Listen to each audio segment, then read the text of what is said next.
So వక్ఫ్లో పోయి వక్ఫ్ నడితే న్యాయం ఎక్కడ జరుగుతుంది? వక్ఫ్ ట్రిబ్యునల్ అడిగితే. సో ఆ న్యాయం జరగడం లేదనేది అనేక మంది వాపోతున్నటువంటి సందర్భాలు.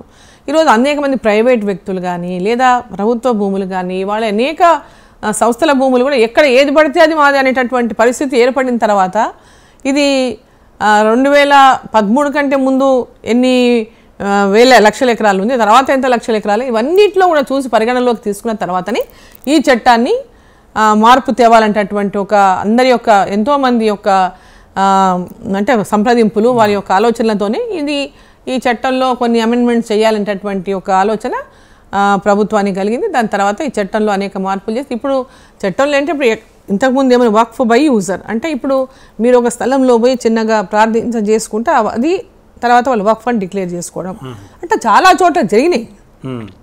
ఆ సందర్భంలోనే వక్ఫ్ బై యూజర్ అనేటువంటి సందర్భంలోనే ఈరోజు ఎక్కడ గ్రామాల్లో సపోజ్ ముస్లింల రైతులే నా దగ్గరికి చాలా మంది రైతులు వచ్చిండ్రు, జైరాబాద్ నుంచి వచ్చిండ్రు, జైరాబాద్ జిల్లాలో అనేక మండలాల నుంచి వచ్చిండ్రు, మెదక్ జిల్లాలో అనేక మండలాల నుంచి వచ్చిండ్రు, జైరాబాద్ కాన్స్టిట్యున్సీ నుంచే కాదు కోహీర్ నుంచి వచ్చిండ్రు, అట్లే మెదక్ నుంచి వచ్చిండ్రు, సంగారెడ్డి నుంచి వచ్చిండ్రు, ఇక్కడ ఆదిలాబాద్ నుంచి వచ్చిండ్రు, మహబూబ్ నగర్ నుంచి వచ్చిండ్రు, అనేక జిల్లాల నుంచి వచ్చి రిప్రజెంటేషన్స్ ఇచ్చిండ్రు.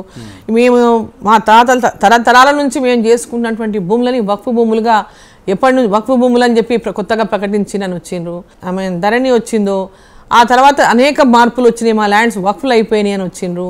ఎప్పుడైతే మాకు అంతకుముందు మేము ఈ రైతు బంధు ఇచ్చిన కేసీఆర్ గవర్నమెంట్ వచ్చింది, ఆ రైతు బంధు కూడా మాకు వచ్చింది.